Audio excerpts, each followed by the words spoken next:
This right here is the next tequila cocktail you'll make. Let's make the Silver Monk. Today I'm making a cocktail that I never tried before, and it's coming straight out of, you know it, Death & Co. Shout out to William, by the way, that turned me on to this cocktail. And this is one of those cocktails that I've never had, but I know it's gonna be good, especially if you like refreshing tequila cocktails. Page 187. We're gonna need some fresh cucumber, grab your shaker, drop 2 pieces of cucumber in there. It's really hard to miss from there. Boom. Clearly, I never made the team, huh? Then the recipe calls for mint leaves, but I'm just gonna use my mint syrup instead, because the recipe also calls for ½ ounce of simple syrup, so I'm gonna replace it with this. ½ ounce.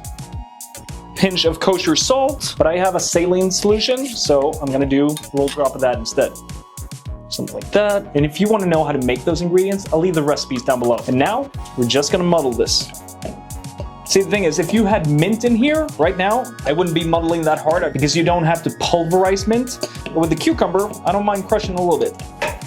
And we need some fresh lime juice, 3/4 ounce. And then the holiest of holy grails, yellow chartreuse, or chartreuse in general, right? And I know a lot of people can't get a hold of this, and if you can't, just use some other herbaceous liqueur. I would suggest Genepi d'Alps, maybe even Strega. Even Luxardo has an herbaceous liqueur. Try it with those, I'm sure it'll be fine. 3/4 ounce. Grab a good tequila and do 2 ounces.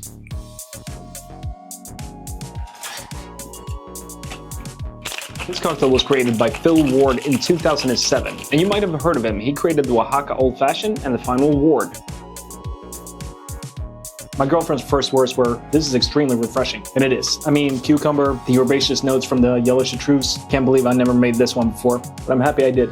Cheers.